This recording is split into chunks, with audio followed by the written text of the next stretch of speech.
বউ পাগল পচা। পচা ছিল গ্রামের সবচেয়ে অদ্ভুত লোক। তার মাথায় শুধু একটাই চিন্তা, বউ চাই, যেভাবেই হোক এখনই চাই। একদিন পচা ডাক্তারখানায় গেল। ডাক্তার জিজ্ঞেস করল, কি হয়েছে? পচা গম্ভীর হয়ে বলল, ডাক্তারবাবু, আমার মাথায় বউ বউ পোকা ঢুকেছে। ডাক্তার অবাক, মানে? পচা উত্তর দিল, যে মেয়েকেই দেখি মনে হয় আজকেই বিয়ে করি। ডাক্তার মাথা নেড়ে বলল, ওষুধে কিছু হবে না, আগে ধান কাটার মরশুমে গিয়ে পরিশ্রম করো, মগজ ঠান্ডা হয়ে যাবে।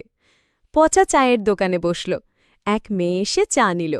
পচা দাঁত কেলিয়ে বলল, তুমি যদি আমাকে বিয়ে করো, আমি তোমাকে রোজ 10 কাপ চা খাওয়াবো।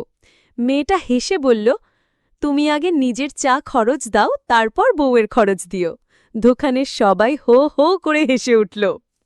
একবার গ্রামের একটা বিয়ের বাড়িতে খেতে গেল পচা। প্লেটে ভাত, মাংস, মাছ সব নিল। খেতে খেতে হঠাৎ কনের পাশে গিয়ে বলল, শোনো, তোমাকে বর নিয়ে যেতে হবে না, আমি আছি।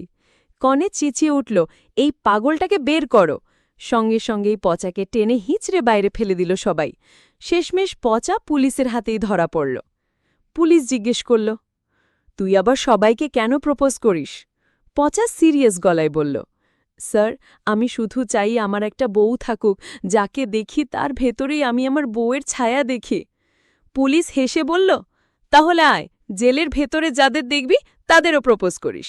এই বলে পুলিশ হো হো করে হেসে উঠল।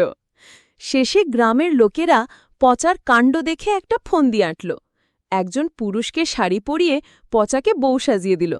পচা খুশিতে লাফিয়ে উঠল, আমার বউ, আমার বউ! কিন্তু একটু পরেই বুঝল, সেটা আসলে গোপাল কাকা শাড়ি পরে বসে আছে। সঙ্গে সঙ্গে পচা ধপ করে জ্ঞান হারিয়ে পড়ে গেল। শিক্ষা, মজার ছলে।